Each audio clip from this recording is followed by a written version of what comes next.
नमस्कार मेरे प्रिय मित्रों, सीटेट पेपर टू एसएसटी के लिए एक ऐसी इम्पोर्टेंट वीडियो आप लोगों को कराने वाला हूं जो कि एग्ज़ाम के लिए महत्वपूर्ण रहेगी, क्योंकि इस वीडियो में जितने भी क्वेश्चन मैंने सेलेक्ट किए हैं सभी क्वेश्चन टॉप सेलेक्टेड इम्पोर्टेंट रहने वाले हैं।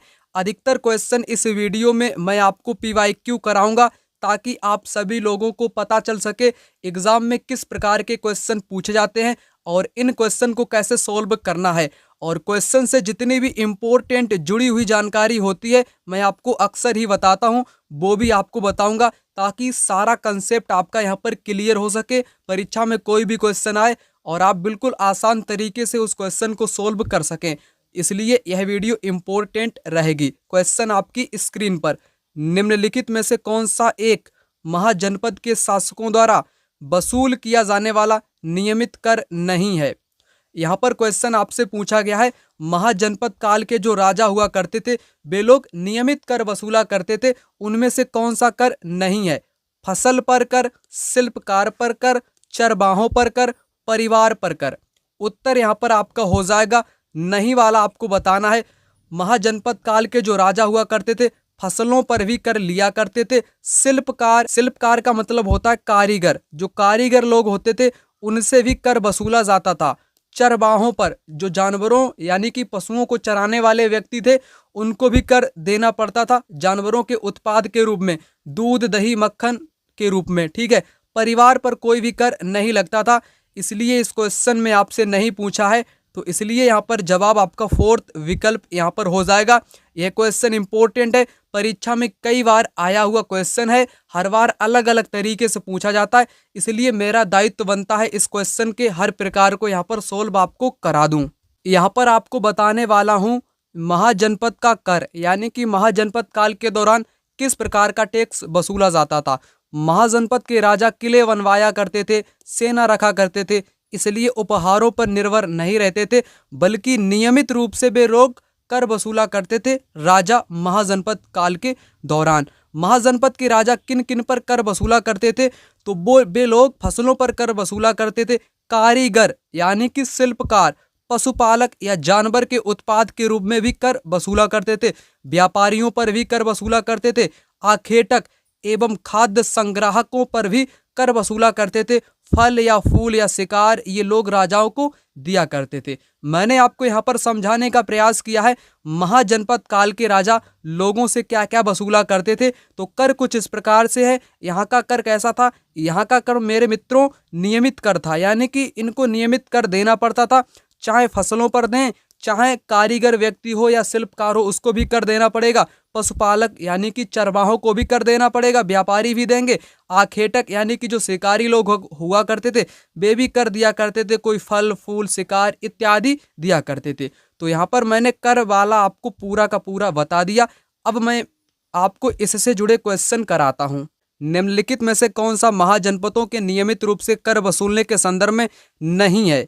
यहाँ पर आपको नहीं वाला बताना है। आखेटकों तथा संग्राहकों को भी जंगल से प्राप्त वस्तुएं राजा को देनी होती थी, अभी मैंने आपको बताया आखेटक भी दिया करते थे फल फूल कंद, ठीक। व्यापार में खरीदी व बेचे जाने वाली वस्तुओं पर भी कर लगाया जाता था, यानी कि व्यापारी को भी कर देना पड़ता था। चरवाहों को जानवरों या उत्पाद के रूप में भी कर देना पड़ता था। आधा ये कुछ निर्धारित नहीं था, इसलिए नहीं वाला पूछा, गलत आपका थर्ड वाला यहाँ पर हो जाएगा, अर्थात यही यहाँ पर नहीं वाला हो जाएगा। तो मैंने आपको जितना बताया वह इम्पोर्टेंट था। अगर आप लोग अच्छे ढंग से अपनी सोशल साइंस की तैयारी करना चाहते हो, यह जो आपको अतिरिक्त जानकारी यहाँ पर बताई जा रही है, यह जानकारी मेरे द्वारा बनाए गए नोट्स से आपको बताई जा रही है। आप लोग इन नोट्स को ले सकते हो। नोट्स में आपको क्या क्या मिलेगा, कंप्लीट एनसीईआरटी थ्योरी मिलेगी, उसी के साथ चैप्टर वाइज इसमें पीवाईक्यू क्वेश्चन आपको मिलने वाले हैं। सभी वर्षों के इसमें आपको क्वेश्चन मिलेंगे चैप्टर वाइज। ये सारी जानकारी आप नोट्स में समाहित की गई है, आप लोग नोट्स को ले सकते हैं। मैं आपको पुनः यहाँ पर एक बार नोट्स को दिखा दूं। जितने भी नए लोग इस वीडियो को देख रहे हैं वही लोग इन नोट्स को ले लेना, क्योंकि अधिकतर लोग यहाँ पर ले चुके हैं, ठीक है ना। तो नोट्स हैंड रिटन नोट्स रहेंगे, सारी चीज एक एक यहाँ पर आपको बताई गई है। कंप्लीट एनसीईआरटी में क्या क्या रहता है, तो एनसीईआरटी में हिस्ट्री रहता है, कंप्लीट आपका ज्योग्राफी रहेगा और कंप्लीट आपकी पॉलिटी रहेगा। और इन नोट्स के जितने भी चैप्टर हैं सिलेबस के अकॉर्डिंग सारे के सारे चैप्टर के साथ पीवाईक्यू क्वेश्चन भी आपको मिलेंगे। तो नोट्स आपको कैसे लेना है कई लोगों को पता नहीं है, तो व्हाट्सअप नंबर है मेरा, यहाँ पर लिख देता हूँ 9696400597। इस नंबर पे आप लोग कॉल कर सकते हो या व्हाट्सएप पर मैसेज कर सकते हो, आपको नोट्स यहाँ पर मिल जाएगा। नोट्स फ्री में नहीं मिलेगा, नोट्स पैड नोट्स है, आपको कुछ इसका शुल्क चुकाना पड़ेगा, ज़्यादा नहीं, मिनिमम प्राइस है नोट्स का, ठीक है ना। तो आप लोग नोट्स आराम से ले सकते हो, तैयारी कर सकते हो 60 नंबर की पूरी। क्वेश्चन यहाँ पर कहता है निम्नलिखित में से स्वाभिमान आंदोलन किसने शुरू किया? ईबी रामास्वामी पेरियार, श्री नारायण गुरु, BR अम्बेडकर, स्वामी विवेकानंद। यहाँ पर इस क्वेश्चन का सही उत्तर हो जाएगा पहला विकल्प ईबी रामास्वामी पेरियार, ठीक है ना। इन्होंने एक आंदोलन शुरू किया, उस आंदोलन का नाम है स्वाभिमान आंदोलन। इस आंदोलन का दूसरा नाम है आत्म सम्मान भी बोलते हैं, आत्म सम्मान आंदोलन के नाम से भी इसी को ही जाना जाता है। और अंग्रेजी में इसको बोलते हैं सेल्फ रिस्पेक्ट, है ना, सेल्फ रिस्पेक्ट मूवमेंट के नाम से इसी को ही जाना जाता है। तो इसकी शुरुआत ईवी रामास्वामी पेरियार ने की थी, जो कि दोस्तों हिंदुओं के विरोधी थे। यानी कि इन्होंने किन किन चीज़ों का विरोध किया, अधिकतर एग्जाम में यही क्वेश्चन देखने को मिला है सीटेट की परीक्षा में। तो इन्होंने रामायण हो गया, है ना, रामायण, गीता, महाभारत जैसे इन ग्रंथों के ये कट्टर आलोचक थे, परीक्षा में कई बार आया हुआ, इसलिए महत्वपूर्ण है। और ईवी रामास्वामी का ये वाला आंदोलन आप लोग याद रखना। और नारायण गुरु के बारे में मैंने आपको पिछली कई वीडियो में बताया है। इन्होंने एक नारा दिया, एक ईश्वर, एक जाति, एक धर्म। एक ईश्वर, एक जाति, एक धर्म का नारा किसने दिया? एक जाति, एक ईश्वर, ठीक है ना, एक धर्म। यह नारा श्री नारायण गुरु ने दिया है। और BR अम्बेडकर ने किस आंदोलन को चलाया था? मंदिर प्रवेश आंदोलन। मंदिर प्रवेश आंदोलन कई बार एग्जाम में आया हुआ है, तो यह आंदोलन का श्रेय बाबा साहब अम्बेडकर को जाता है, ठीक है ना। तो इतना महत्वपूर्ण था जो मैंने आपको बताया। और स्वाभिमान आंदोलन, पेरियार, नारायण गुरु, अम्बेडकर, इनसे हर बार एग्जाम में क्वेश्चन आया करता है। कुछ महत्वपूर्ण चीजें हैं जो आपको 2 से 3 नंबर दिला सकती हैं। पहला विकल्प यहाँ पर सही हो जाएगा। यहाँ पर आपको 2-3 ऐसे व्यक्तियों के बारे में बताऊंगा जहाँ से परीक्षा में बहुत बार क्वेश्चन आया हुआ है। समानता और न्याय की मांग इन लोगों ने की थी 19वीं सदी के दौरान, ठीक है ना। गैर ब्राह्मण जातियों के भीतर भी लोग जातीय भेदभाव के खिलाफ आवाज उठाने लगे थे। उन्होंने सामाजिक समानता और न्याय की मांग करते हुए आंदोलन शुरू कर दिए थे। पहला नाम इसमें आता है गुरु घासीदास का। तो सतनामी आंदोलन किसने शुरू किया? गुरु घासीदास ने सतनामी आंदोलन शुरू किया था, आपको पता होना चाहिए। अभी आपको क्वेश्चन भी दिखाऊंगा, बहुत आए हुए हैं इनसे, ठीक है ना। तो मध्य भारत में सतनामी आंदोलन की शुरुआत घासीदास ने की, जिन्होंने चमड़े का काम करने वाले लोगों को संगठित किया, उनकी सामाजिक स्थिति में सुधार के लिए आंदोलन छेड़ दिया। तो ये जो गुरु घासीदास थे, छत्तीसगढ़ में इन्होंने शुरू किया था, चमड़े के काम करने वाले लोगों के बीच में इन्होंने आंदोलन को शुरू कर दिया। इतना आपको याद रखना है घासीदास के बारे में, सतनामी आंदोलन शुरू किया। उसके बाद हरिदास ठाकुर भी बहुत बार एग्जाम में आता है। मटुआ पंथ या मतुआ पंथ का शुरुआत इन्होंने ही किया था। पूर्वी बंगाल में हरिदास ठाकुर ने, मतुआ पंथ ने चांडाल काश्तकारों के बीच में काम किया। हरिदास ठाकुर ने किसके बीच में काम किया? चंडालों के बीच में काम किया, ठीक है ना। और गुरु घासीदास ने चमड़े वाले लोगों के साथ काम किया, ठीक है ना। हरिदास ने जाति व्यवस्था को सही ठहराने वाले ब्राह्मणवादी ग्रंथों पर सवाल उठाए। और उसके बाद नारायण गुरु तो बहुत ही महत्वपूर्ण है।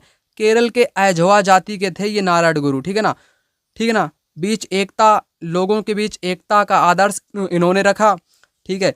उनके अनुसार सारी मानवता जाति एक है। उनका एक महत्वपूर्ण कथन है, ओरु जाति ओरु मातम ओरु दैवम मनुष्यानु। तो मानवता के लिए एक जाति, एक धर्म, एक ईश्वर। यह नारा बहुत बड़ा फेमस नारा है, बहुत बार एग्जाम में देखने को मिला है। अभी आपको कराऊंगा तब आपको पता चलेगा। जैसे क्वेश्चन आपकी स्क्रीन पर नारायण गुरु, और मैं अभी आपको नारायण गुरु के ही बारे में बता रहा था। उनके अनुसार सारी मानवता जाति एक ही जाति है, सही बात है। उन्होंने सभी गुरुओं में विश्वास रखने के लिए प्रेरित किया। नहीं, उनके अनुसार कोई गुरु नहीं है, कोई वेद ग्रंथ नहीं है, ये सब बकवास है नारायण गुरु के संदर्भ में। तो उन्होंने कहा एक ईश्वर, एक धर्म, एक जाति, ठीक है ना। तो केवल ए यहाँ पर सही आपका हो जाएगा, ठीक है ना, केवल ए सही, ठीक। उसके बाद जितना मैंने अभी आपको बताया, सतनामी के बारे में बताया, 19वीं सदी के दूसरे अर्ध तक गैर ब्राह्मण जातियों के भीतर लोग भेदभाव को खत्म करने के लिए मांग उठाने लगे थे, समानता और न्याय की आंदोलन करने लगे थे। उसी में सतनामी आंदोलन शुरू कर दिया घासीदास ने। छत्तीसगढ़ वाले क्षेत्र में चमड़े का काम करने वाले लोगों को इन्होंने संगठित किया। दोनों बातें यहाँ पर सही हैं, ठीक है ना, दोनों कथन सही हो जाएंगे। दिसंबर 2024 में क्वेश्चन आया था, निम्नलिखित में से किसने मध्य भारत में चमड़े का काम करने वाले लोगों के साथ काम किया और सतनामी आंदोलन की शुरुआत की? तो घासीदास ने शुरू की। और आगे यहाँ पर एक और महत्वपूर्ण आंदोलन है, अंबेडकर का मंदिर प्रवेश आंदोलन। 1927 में मंदिर प्रवेश आंदोलन को इन्होंने शुरू किया था। अंबेडकर महार जाति के थे। महार जाति के लोगों ने बड़ी संख्या में इस आंदोलन में हिस्सा लिया था, ठीक है ना। और जो ब्राह्मण पुजारी इस बात पर आग बबूला हो गए कि दलित भी मंदिर में जलाशय या तालाब का इस्तेमाल कर रहे हैं, ठीक है ना, तो इसीलिए इन्होंने इस आंदोलन को शुरू किया था। 1937 से 35 के बीच में 3 मंदिर प्रवेश आंदोलन अंबेडकर साहब ने चलाए थे, ठीक है ना। और वे पूरे देश को यह दिखाना चाहते थे कि समाज में जातीय पूर्वाग्रहों की जकड़ कितनी मजबूत है, ठीक है। उसके बाद ईबी रामास्वामी नायकर पेरियार के बारे में आपको ये भी बता दूं। मध्यवर्गीय परिवार में पले बड़े थे, प्रारंभिक जीवन में सन्यासी थे, संस्कृत शास्त्रों का गहन अध्ययन इन्होंने किया था। बाद में वे कांग्रेस के सदस्य भी बने, परंतु जब उन्होंने राष्ट्रवादियों द्वारा आयोजित की गई एक दावत में देखा कि निम्न जातियों और उच्च जातियों के लिए अलग अलग बैठने का इंतजाम किया गया है, तो उन्होंने हताश होकर के कांग्रेस पार्टी छोड़ दी।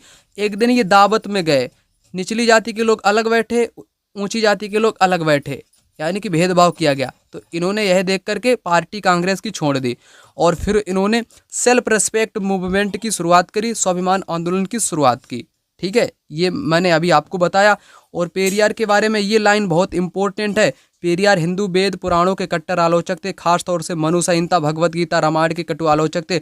उनका कहना था कि ब्राह्मणों ने निचली जातियों पर अपनी सत्ता और महिलाओं पर अपना प्रभुत्व स्थापित करने के लिए इन पुस्तकों का सहारा लिया है, ठीक है। बहुत सही बात है ये, ठीक है ना।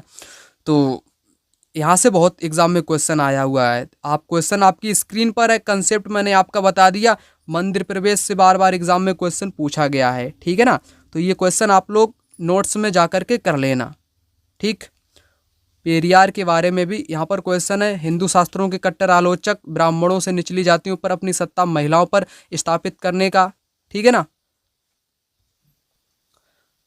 तो आप लोग इन नोट्स को अवश्य रूप से ले लेना, क्योंकि इन नोट्स में कंसेप्ट भी दिया गया है और पीवाईक्यू क्वेश्चन भी दिए गए हैं, ठीक है ना। और आप लोग इस नंबर पे कॉल कर लेना या व्हाट्सएप पर मैसेज कर लेना, आपको नोट्स यहाँ पर मिल जाएगा। नंबर आपकी स्क्रीन पर लिखा है 9696400597। 60 नंबर की पूरी आपकी तैयारी हो जाएगी। निम्नलिखित में से कौन सा मौलिक अधिकार के प्रयोग का उदाहरण नहीं है? यानी कि मौलिक अधिकार के प्रयोग का उदाहरण नहीं वाला आपको बताना है। बिहार के मजदूर खेतों पर काम करने पंजाब जाते हैं, ये तो मौलिक अधिकार का उदाहरण है। ईसाई मिशनरियों ने मिशनरी स्कूलों की एक श्रृंखला स्थापित की। पुरुष और महिला सरकारी कर्मचारियों के समान वेतन और भत्ते मिलते। पैतृक संपत्ति उनके बच्चों को विरासत में मिलती। क्या एक संपत्ति का अधिकार मौलिक अधिकार में है? तो आप कहोगे बिल्कुल भी नहीं है। तो इसलिए इस क्वेश्चन का जवाब यहाँ पर 4th विकल्प हो जाएगा, क्योंकि संपत्ति का जो अधिकार है वो मौलिक अधिकार में से हटा दिया गया है, ठीक है ना। यहाँ पर बाकी सब हो जाएंगे, परंतु 4th वाला नहीं होगा, क्योंकि संपत्ति का अधिकार मौलिक अधिकार से हटा दिया गया है और नहीं वाला आपसे यहाँ पर पूछा गया है, तो नहीं होगा। उसके बाद मैं बात कर लेता हूँ अगले प्रश्न की। सामाजिक विज्ञापन संकेत करता है। जो सोशल एडवर्टाइजमेंट होता है ना, वो क्या होता है वही आपको बताना है। सामाजिक सभाओं में जाकर विज्ञापन बनाने की तरफ, विज्ञापन बनाने में समाज के भिन्न भागों के लोगों को शामिल करने की तरफ, सामाजिक संदेश वाले विज्ञापन बनाने की तरफ, सामाजिक समारोहों में विज्ञापन बनाने की तरफ। यानी कि सामाजिक समारोह में या सामाजिक संदेश में विज्ञापन भिन्न भागों के लोगों को शामिल या सामाजिक सभाओं में जाकर। तो सामाजिक यानी कि ये सोशल साइंस का पेडागोजी का क्वेश्चन है। कुछ इस प्रकार से इस क्वेश्चन का जवाब यहाँ पर क्या होगा, तो क्वेश्चन का जवाब यहाँ पर हो जाएगा सामाजिक संदेश। जो सोशल एडवर्टाइजमेंट होते हैं ये किसी चीज को बताते हैं, यानी कि हम लोगों को संकेत देते हैं कि इस ओर जाओ या उस ओर जाओ, यानी कि एक संदेश मैसेज देने का काम करता है। किसका? सामाजिक संदेश, सोशल मैसेज वाले विज्ञापन की तरफ संकेत करता है। ठीक, तो यही जवाब आपका यहाँ पर आंसर हो जाएगा। नेक्स्ट, छात्रों को जाति आधारित भेदभाव के जरिए उत्पीड़न के मुद्दे से परिचित कराने के लिए कौन सा संसाधन उपयोगी होगा? तो पेडागोजी के क्वेश्चन एनसीईआरटी से ही पूछे जाते हैं, ठीक है ना। कंसेप्ट क्लियर होगा तो आप लोग क्वेश्चन कर पाओगे। तो यहाँ पर है जाति आधारित भेदभाव के जरिए उत्पीड़न के मुद्दे से बच्चों को परिचित कराना है। आप टीचर हो सोशल साइंस की, बच्चों को समझाना है या बताना है या मुद्दे से परिचित कराना है, ठीक है ना, भेदभाव उत्पीड़न। तब आप क्या करोगे, कौन सा संसाधन उपयोग में लाओगे? अशोक के शिलालेख से क्या क्या आपका जाति आधारित भेदभाव पता चलेगा? बिल्कुल भी नहीं पता चलेगा। अशोक के शिलालेख जाति भेदभाव थोड़ी ना बताते हैं। पिछड़े वर्गों के लिए आरक्षण पर इलाहाबाद विश्वविद्यालय की नीतियां, मानव अधिकारों का सार्वजनिक घोषणा पत्र, बी.आर. अंबेडकर के बचपन के अनुभवों का वृतांत, यानी कि जाति आधारित भेदभाव उत्पीड़न बताना है तो अंबेडकर का एक उनके बचपन का महत्वपूर्ण वृतांत है। वे बचपन में उनके साथ बहुत भेदभाव किया जाता था, वह बच्चों को आप लोग बता सकते हो। तो फोर्थ विकल्प इस क्वेश्चन का बिल्कुल राइट जवाब यहाँ पर हो जाएगा। एनसीईआरटी में इसको मेंशन किया गया है, उनके बचपन, ठीक है ना। आगे मैं बात करता हूँ, नीचे दिए गए कथनों ए बी सी को पढ़ें और सही विकल्प का चुनाव करें। 19वीं शताब्दी में नए शहरों में मजदूरी की मांग बढ़ी। 19वीं शताब्दी में नए शहरों में मजदूरी की मांग बढ़ी थी, बिल्कुल सही बात है, बढ़ी थी। गांव और कस्बों से अपेक्षाकृत धनी लोग शहरों में मजदूरी के लिए जाने लगे। गांव और कस्बों से अपेक्षाकृत धनी लोग जो थे शहरों में मजदूरी करने के लिए जाने लगे। क्या बी विकल्प यहाँ पर इस क्वेश्चन का सही जवाब होगा या नहीं होगा? बिल्कुल गलत हो जाएगा। धनी लोग क्यों जाएंगे मजदूरी करने? अरे भैया, धनी लोग थोड़ी ना मजदूरी करने जाते हैं, गरीब लोग जाते हैं मजदूरी करने। बी वाला यहाँ पर गलत हो जाएगा। बी हटा दो, जिसमें होगा बी पहले में हट जाएगा, दूसरे में भी है हट जाएगा और चौथे में भी है हट जाएगा। बचेगा थर्ड वाला, जो कि आंख मूंद कर आप इसको राइट आंसर कर सकते हैं। बस उत्तर आपका हो जाएगा, बाकी आपको पढ़ने की आवश्यकता नहीं है क्योंकि बे भी यहाँ पर सही है। धनी लोग कभी भी मजदूरी नहीं करने जाएगा। ठीक, नेक्स्ट, प्रारंभिक स्तर के विद्यार्थी जो ग्रामीण क्षेत्रों में रहते हैं के द्वारा निम्नलिखित विषयों में से क्षेत्र सर्वेक्षण के प्रयोग से हल किया जा सकता है। क्या हल किया जा सकता है? जो बच्चा ग्रामीण क्षेत्र में रहता है ना, प्रारंभिक स्तर पर, तो क्षेत्र सर्वेक्षण, कौन से क्षेत्र का सर्वेक्षण कर सकता है? पृथ्वी की स्थलाकृतियां, चेर चोर पांड की राजाओं का जीवन नहीं, ये दक्षिण भारत में है। मंदिर वास्तुकला भी नहीं, कृषि कार्य संबंधित क्रियाएं यहाँ पर जवाब हो जाएगा। जैसे ग्रामीण क्षेत्र में क्या होता है? ग्रामीण क्षेत्र में होता है एग्रीकल्चर, यानी कि कृषि की जाती है, तो बच्चे कृषि संबंधित प्रक्रियाएं को ही समझ पाएंगे, है ना, ना कि पृथ्वी की स्थलाकृति थोड़ी ना समझ पाएंगे। बच्चे भूगोल वेत्ता नहीं है यहाँ पर। ना ही चेल चोर पांड जैसी सरदारियों को समझ पाएंगे, क्योंकि ये दक्षिण भारत में विकसित एक सरदारियों का उदाहरण है। तो फोर्थ जवाब यहाँ पर हो जाएगा, गाँव के बच्चे कृषि कार्य को यहाँ पर जानने का प्रयास करेंगे। नेक्स्ट, अभिकथन और कारण। साप्ताहिक बाजारों में सामान सस्ता मिलता है। जैसे आप जहाँ रहते हो, कभी संडे में मार्केट लगता है, कभी मंडे में, यानी कि सप्ताह के एक विशेष दिन मार्केट लगता है, वही क्वेश्चन है। साप्ताहिक बाजारों में सस्ता सामान मिलता है, इसलिए बहुत भीड़ होती है, क्योंकि साप्ताहिक बाजार में ज़्यादातर दुकानें एक जैसा सामान बेचती हैं, अतः ज़्यादा प्रतिस्पर्धा होती है। बिल्कुल, सस्ता सामान तभी बिकेगा जब ज़्यादा प्रतिस्पर्धा होगी, यानी कि एक व्यक्ति का पास वही सामान है, दूसरे के पास भी वही सेम टू सेम सामान है, जहाँ पर सस्ता मिलेगा वहाँ पर खरीद लेगा, ठीक है ना। तो दोनों बातें यहाँ पर सही हो जाएंगी, इसलिए प्रतिस्पर्धा के कारण सामान सस्ता मिलता है। सामान सस्ता मिलता है जिसका कारण है प्रतिस्पर्धा, यानी कि पहला ऑप्शन इस क्वेश्चन का बिल्कुल सही जवाब हो जाएगा। नेक्स्ट, अभिकथन और कारण। लोकतांत्रिक सरकारों को प्रायः प्रतिनिधि लोकतंत्र भी कहा जाता है, बिल्कुल, क्योंकि कारण दिया गया है, क्योंकि सरकार में लोग सीधे भाग नहीं लेते बल्कि चुनाव की प्रक्रिया के द्वारा अपने प्रतिनिधि को चुनते हैं। ये बात सही है, तो दोनों यहाँ पर भी सही आपके हो जाएंगे, आंसर पहला वाला हो जाएगा, ठीक है। तो यहाँ पर भी आपका दोनों सही हो जाएंगे, सही व्याख्या भी करेंगे। नेक्स्ट, सरकार के 2 या 2 से अधिक स्तर होते हैं। जैसे भारत में त्रिस्तर, एक तो भारत में केंद्र स्तर, उसके नीचे राज्य स्तर और उसके नीचे स्थानीय स्तर, यानी कि त्रिस्तरीय सरकार आप लोग कह सकते हो। और जो में 2 से अधिक स्तर हों उसको संघवाद बोलते हैं। क्या बोलते हैं? संघवाद के नाम से उसी को ही जाना जाता है। ठीक, पहला सही है। कानून, कराधान और प्रशासन के मामले में प्रत्येक स्तर का अपना अधिकार क्षेत्र होता है। कानून के लिए अलग क्षेत्र, कराधान के लिए अलग, प्रशासन के मामले में अलग स्तर होता है। क्या ये बात यहाँ पर अधिकार क्षेत्र अलग होता है, बात सही है या गलत है? तो यहाँ पर इस क्वेश्चन का जवाब आपका हो जाएगा, यहाँ पर दोनों सही हैं, अलग अलग होता है, बिल्कुल सही है। कानून के क्षेत्र अलग, जैसे न्यायपालिका अलग है ना, टैक्स सिस्टम अलग है, ठीक है ना। ये प्रशासन मामले अपने अपने स्तर पर अधिकार क्षेत्र में आते हैं। दोनों सही आंसर यहाँ पर हो जाएंगे। उसके बाद नेक्स्ट, भारत द्वारा निम्नलिखित में से कौन सी सरकार की व्यवस्था को चुना गया है? तो भारत में संघवाद को चुना गया है। किसको? संघवाद को।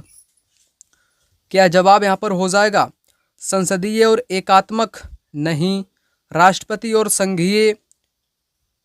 राष्ट्रपति, एकात्मक, संसदीय और संघीय। तो यहाँ पर चुना गया है सेकेंड वाला, संसदीय और संघीय प्रणाली को भारत सरकार द्वारा चुना गया है। सेकेंड जवाब यहाँ पर इस क्वेश्चन का राइट आंसर हो जाएगा, ठीक है ना।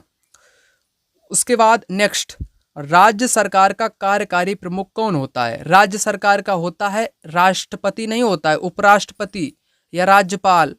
तो राज्यपाल होता है। राज्य का मुखिया होता है राज्यपाल, राज्य का मुखिया राज्यपाल, ठीक है ना। और पूरे देश का यानी कि केंद्र में कौन मुखिया होता है? तो राष्ट्रपति, प्रेसिडेंट होता है। गवर्नर होता है राज्य में राज्यपाल, ठीक है ना। तो सेकेंड जवाब यहाँ पर भी बिल्कुल सही उत्तर आपका हो जाएगा। नेक्स्ट, आप लोग अधिकतर कहोगे कि राज्य का कार्यकारी प्रमुख मुख्यमंत्री होता है। ऐसा नहीं, मुख्यमंत्री से बड़ा होता है राज्यपाल। राज्यपाल ही मुख्यमंत्री को नियुक्त करता है, ये भी आपको पता होना चाहिए। भले ही उसके पास पावर ना हो, मुख्यमंत्री पावर इस्तेमाल करता हो, लेकिन प्रशासनिक तौर पर यही शक्तिशाली है आपका, ठीक है ना। नेक्स्ट, निम्नलिखित में से कौन से कारक क्षेत्र की विविधता यानी कि उस विविधता पर असर या प्रभाव डालते हैं? तो सबसे पहले आपको विविधता के बारे में पता होना चाहिए, तभी क्वेश्चन कर पाओगे। विविधता का मतलब होता है एक सम्मान सूचक शब्द है। लोगों की भाषाएं अलग अलग है, कोई पंजाबी, कोई गुजराती, असमिया, मराठी, हिंदी, भोजपुरी, ठीक है ना। ये भाषाएं अलग अलग बोलता है, ये है विविधता। लोग अलग अलग प्रकार के अलग अलग क्षेत्रों में रहते हैं, अलग अलग भाषाएं बोलते हैं, अलग अलग कपड़े पहनते हैं, ये क्या है? ये है विविधता। असमानता नहीं है, ये है विविधता। तो विविधता का असर या प्रभाव किस पर डालते हैं? भिन्न खान पान और कपड़ों की आदतों पर डालते हैं। समान धर्मों का पालन, लोगों द्वारा अलग अलग तरह की भौगोलिक स्थितियों में सामंजस्य बैठाना। तो यहाँ पर जवाब आपका क्या हो जाएगा? जवाब आपका यहाँ पर बिल्कुल बिल्कुल वही हो जाएगा जो मैंने आपको बताया। विविधता का असर क्या होता है? विविधता का असर होता है भिन्न भिन्न लोग अलग अलग तरीके से कपड़े पहने, उनकी आदत अलग अलग होना, ये सही हो जाएगा। विभिन्न विभिन्न भाषाएं बोलें, समान नहीं होना चाहिए। समान धर्म, समान धर्म कोई विविधता नहीं है। विविधता है कोई हिंदू, कोई मुस्लिम, कोई सिख, कोई ईसाई, बौद्ध, कोई जैन, कोई, ठीक है ना। तो ये है आपका विविधता। समान धर्म कोई विविधता नहीं है। समान धर्म हो जाएगा समानता, ये तो हो जाएगा समानता, विविधता नहीं है। विविधता का असर इस प्रकार से नहीं पड़ता है। लोगों द्वारा अलग अलग तरह की भौगोलिक स्थितियों में, जैसे कोई तमिलनाडु में रहता है तो तमिल बोलेगा, वहाँ का रहन सहन अलग है, और उत्तर प्रदेश का रहन सहन अलग है। गुजरात में गुजराती बोलता है, कोई बंगाल में बंगाली बोलता है, तो वहाँ का रहन सहन, खान पान, दोनों चीज़ें अलग अलग है, वही विविधता है, ठीक है ना। तो ए एंड सी सही हो जाएगा, बी हटेगा ना, बी हटाओ फटाक से, इसमें हटेगा, इसमें हंसे हटेगा, फोर्थ वाला बचेगा, जो कि राइट जवाब हो जाएगा। फोर्थ विकल्प बी गलत है, ए एंड सी सही है। उसके बाद नेक्स्ट, निम्नलिखित में से कौन सा पूर्वाग्रह की संकल्पना को समझाने के लिए उपयुक्त उदाहरण होगा? तो उपयुक्त उदाहरण कौन सा है पूर्वाग्रह को समझाने के लिए?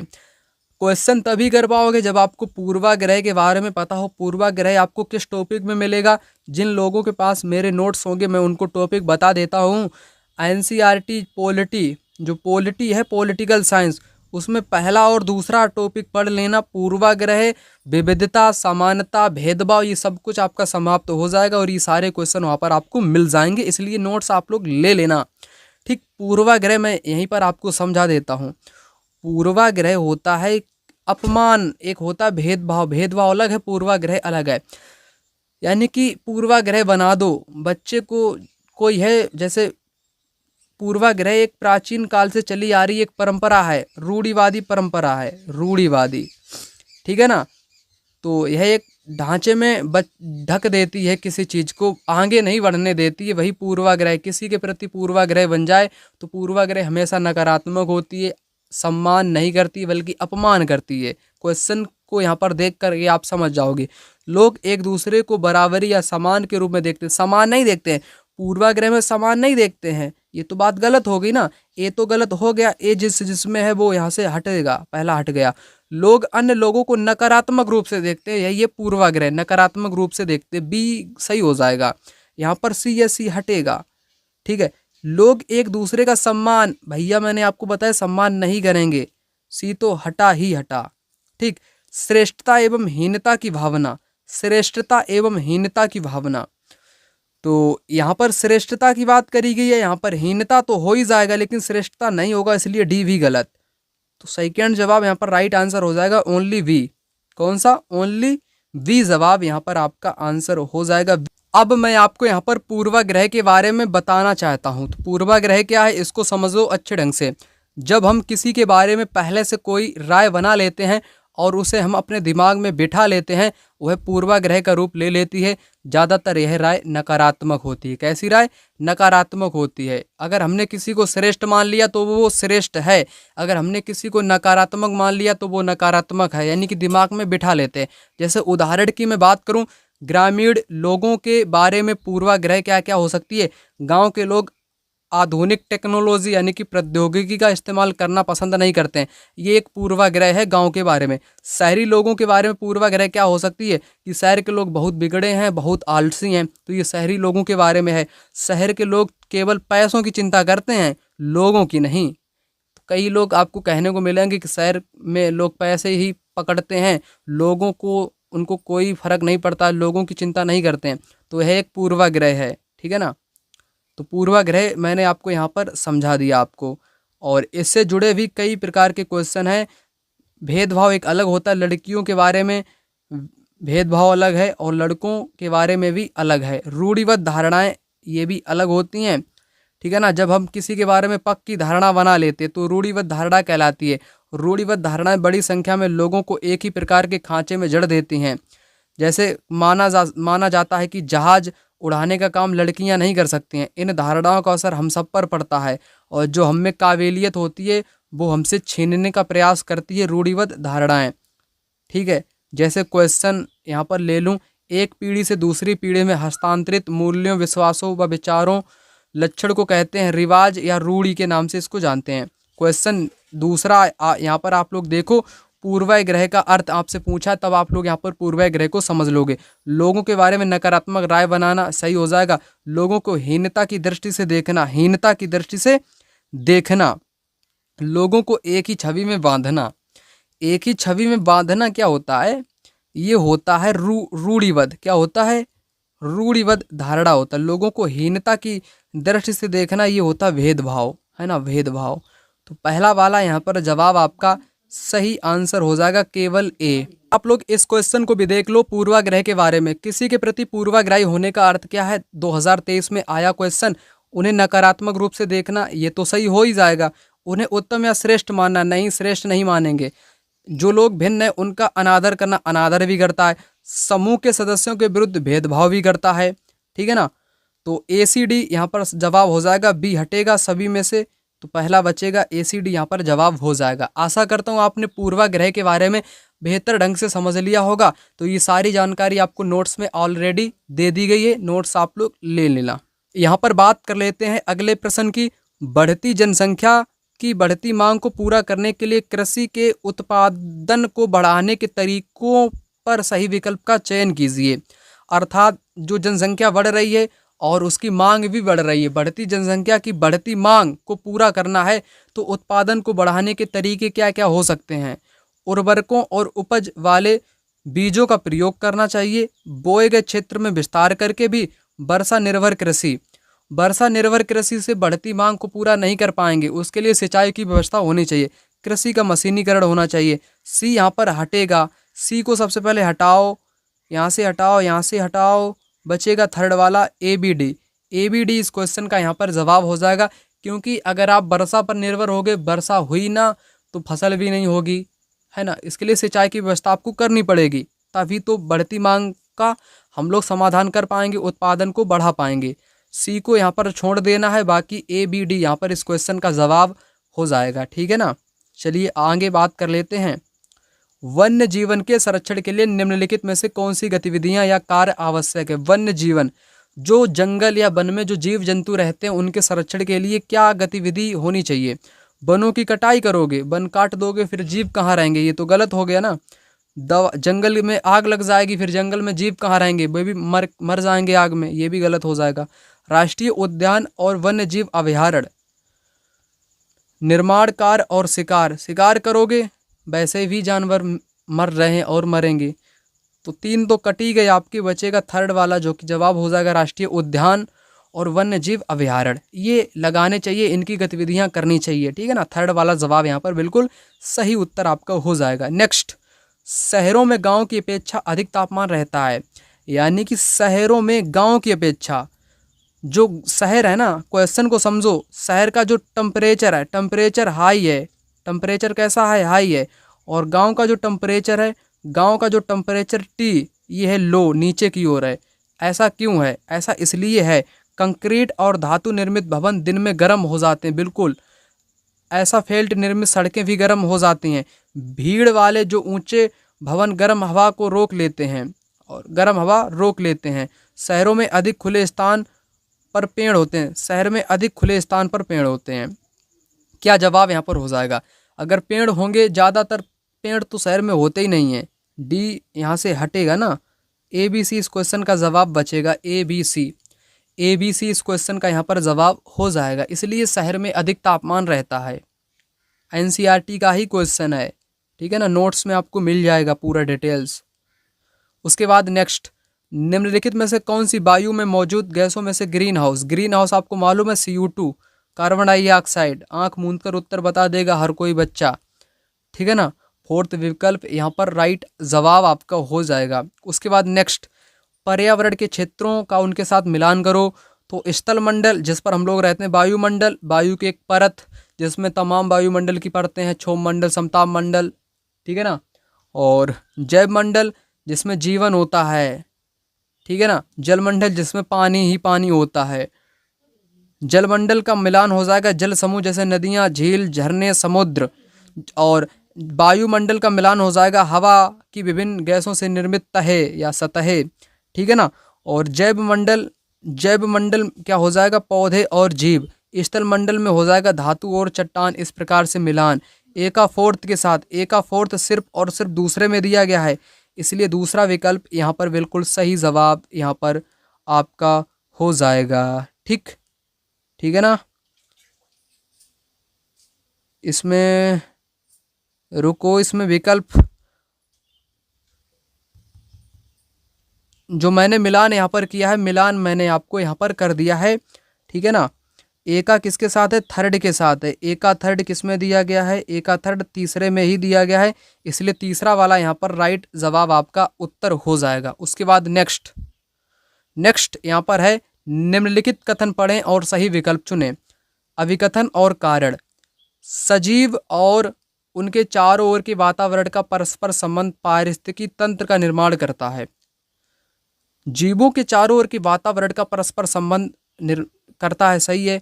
सभी पौधे क्योंकि सभी पौधे, पशु, मनुष्य अपने चारों ओर वातावरण पर निर्भर हैं, सही बात है। तो यहाँ पर जवाब आपका पहला विकल्प हो जाएगा। 1 मिनट, यहाँ पर बात करेगी है पारिस्थितिकी तंत्र की, किसकी, यहाँ पर बात करेगी पारिस्थितिकी तंत्र की। यहाँ पर वातावरण पर निर्भर करते हैं, बातें अलग अलग हैं लेकिन सही हैं, एक दूसरे की व्याख्या यहाँ पर नहीं करेंगे। इसमें भी आपको ऐसा लगेगा दोनों सही हैं, परंतु दोनों तो सही हैं लेकिन व्याख्या नहीं करेगा, क्योंकि इसको एक बार और समझ लो। सजीव और उनके चारों ओर के वातावरण का परस्पर संबंध पारिस्थितिकी तंत्र का निर्माण करता है। यहाँ पर पारिस्थितिकी तंत्र की बात करी जा रही, पारिस्थितिकी तंत्र का निर्माण करता है क्योंकि सभी पौधे व पशु मनुष्य अपने चारों ओर वातावरण पर निर्भर हैं। निर्भर तो हैं, इसलिए नहीं निर्माण करता है। ठीक है ना। तो यहाँ पर जवाब आपका दूसरा वाला हो जाएगा। ठीक है ना। तो वीडियो यहीं तक है। इस वीडियो को अधिक से अधिक अपने मित्रों के साथ शेयर करें। चैनल पर पहली बार हो तो चैनल को सब्सक्राइब कर लेना, वीडियो को लाइक कर दो, कमेंट बॉक्स में कमेंट कर दो। मिलता हूँ नेक्स्ट वीडियो में, तब तक के लिए जय हिंद, वंदे मातरम।